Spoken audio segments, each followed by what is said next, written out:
પહેલગામમાં થયેલા આતંકવાદી હુમલાને લઈને દેશભરમાં રોષ જોવા મળી રહ્યો છે, ત્યારે આજે છોટાઉદેપુર બજાર સજ્જડ બંધ રાખીને વેપારીઓ દ્વારા વિરોધ નોંધાવવામાં આવ્યો। આતંકવાદીઓએ હુમલો કરીને 26 નિર્દોષ પ્રવાસીઓની હત્યા કરી હતી, જેને લઈને દેશભરમાં ભારે રોષ અને વિરોધ કરવામાં આવી રહ્યો છે। છોટાઉદેપુર વાસીઓની પણ એક જ માંગ છે કે આતંકવાદીઓને ખૂણે ખાચરેથી શોધીને નાબૂદ કરવા જોઈએ। પહેલગામમાં જે આતંકવાદી હુમલો થયો અને ટુરિસ્ટોને જે એમના ધર્મ પૂછીને પછી જે હત્યા કરી, આ નિર્મમ હત્યાના વિરોધમાં છોટાઉદેપુર સજ્જડ બંધ છે।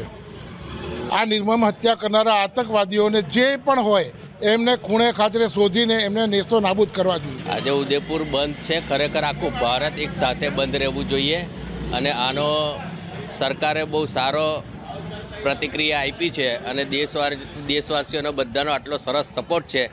આના પછી આવું કૃત્ય બીજી વખત આતંકવાદીઓ કરતા વિચાર કરે 100 વખત, એવી નમ્ર વિનંતી।